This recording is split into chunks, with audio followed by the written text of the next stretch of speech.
The glowing screen of her phone illuminated Jessica Parker's tired face as her trembling fingers typed out the message. "I can't do this anymore. The baby is coming and I'm all alone." She pressed send before she could change her mind, then tossed her phone onto the passenger seat. The late October rain pelted against her windshield as she navigated the dark streets of Boston, each contraction growing stronger than the last. Jessica was 28, single, and about to become a mother. The father of her child had disappeared months ago, leaving her with nothing but empty promises and a broken heart. What Jessica didn't realize was that in her panic and pain, she had sent the message to the wrong Michael. Instead of reaching her unreliable ex-boyfriend, Michael Donovan. The desperate text had gone to Michael Blackwood, the intimidating CEO of Blackwood Publishing, where she worked as a junior editor. She had saved his contact information after a brief networking conversation at the company retreat months earlier. A detail she never expected would now be so consequential. Her car wove through puddled streets, headlights reflecting in the water as her breath came in uneven gasps. Each contraction hit with a sudden intensity that made her clutch the steering wheel tighter, her knuckles turning white. Jessica had never experienced anything like this before. Labor was supposed to be an orderly, medicalized experience. At least, that's what movies and television shows had led her to believe. Instead, she was driving herself, alone, the rain blurring the city into streaks of silver and gray. She could hear the distant wail of sirens and the occasional splash of tires from other drivers. Yet it all felt disconnected from her reality. Her mind spun with fear and anticipation, the rhythm of the contractions creating a frantic cadence inside her skull. Somewhere deep inside, a quiet voice reminded her she could handle this, that she had survived difficult situations before. But the immediacy of childbirth rendered reason useless. Michael Blackwood's phone buzzed. While he was reviewing quarterly reports in his high-rise office, he frowned, puzzled by the sudden, almost frantic text from Jessica Parker. Michael didn't know her well. She was a junior editor, competent but quiet, always keeping to herself. The message startled him with its urgency and vulnerability. Without thinking, he tapped his own number in his mind. 1-800-555. He scrolled through the words again, reading them slowly. "The baby is coming and I'm all alone."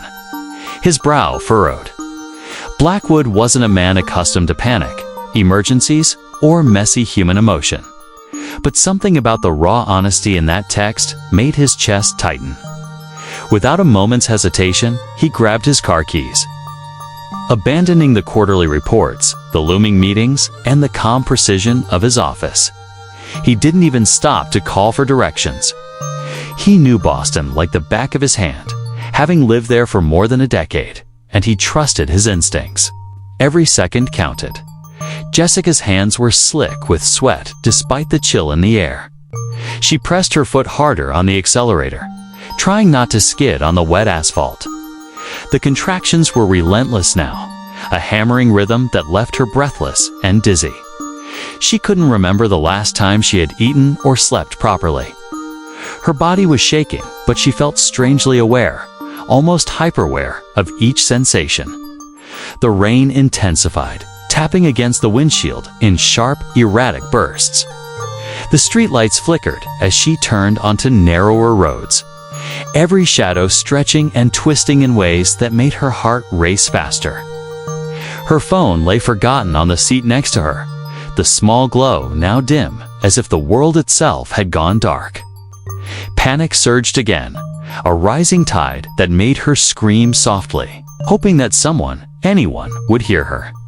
Meanwhile, Michael navigated through Boston's chaotic streets in his sleek black SUV, rain splashing against the tinted windows. His mind was a mix of concern, determination, and irritation at the improbable timing of this crisis. He had no idea how Jessica's text had ended up on his phone, but instinct screamed that it didn't matter. A life was at stake. He drove with careful urgency, switching lanes and accelerating cautiously to avoid skidding. Memories of his own childhood flooded his mind. His mother had given birth at home during a storm when he was born, or so his father had told him. Perhaps it was fate, he thought, that he was now driving through a storm to help a complete stranger. Jessica's message had transformed her into someone personal, someone urgent, someone needing him. Blackwood didn't typically act on gut instincts, but in this instance, he allowed instinct to guide him. Jessica turned sharply onto a side street, praying that the hospital was near. Her body betrayed her, muscles tightening violently as another contraction ripped through her abdomen. She gritted her teeth, tears streaming down her face, her knuckles almost cutting into her palms. The baby's imminent arrival felt both miraculous and terrifying, a combination of hope and fear that made her chest ache. She couldn't stop, couldn't slow down. Every thought was consumed by the sensation inside her, the pounding rhythm of life itself. She reached for her seatbelt instinctively, the emergency of the situation overriding everything else. Somewhere in the fog of her panic, she prayed that someone would arrive, that someone would notice, that someone would help. Michael spotted Jessica's car almost immediately, swerving into position behind her. He slowed his SUV, flashing his lights gently, trying not to startle her. Jessica barely noticed him at first, her focus entirely inward, counting contractions in her head, breathing deeply in a mechanical, practiced way. When she finally registered the vehicle behind her, a wave of relief swept through her. The car stopped alongside her, and a familiar voice called out her name. It took a moment for Jessica to recognize him, to realize that this was not Michael Donovan, the man who had abandoned her months ago, but Michael Blackwood, the CEO she had barely spoken to.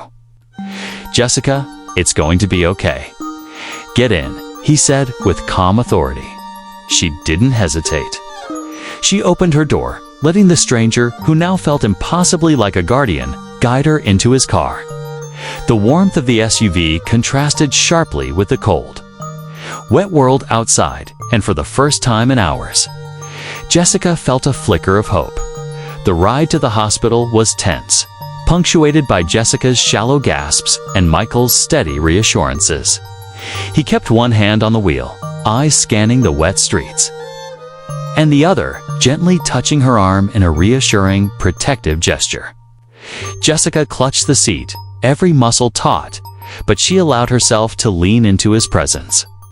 Somehow, she trusted him. The contractions came faster now, less forgiving, and Jessica whimpered through each one, her body bending in the confined space of the SUV.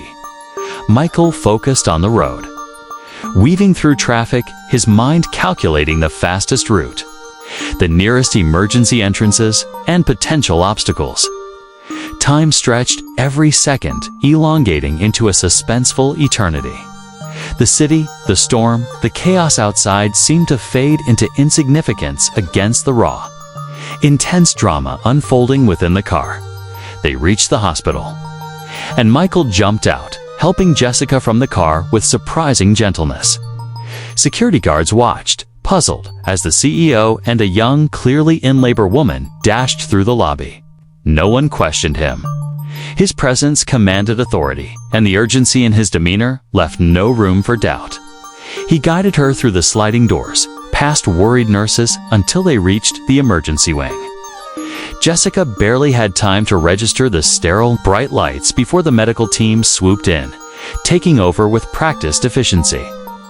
Michael hovered, unsure whether to stay or leave, until a nurse nodded at him, gesturing that Jessica was in capable hands. Relief washed over him as he stepped back, finally allowing himself a moment to breathe. Hours later, after the initial panic had subsided, Jessica held her newborn in her arms, exhausted but glowing with the awe of new life.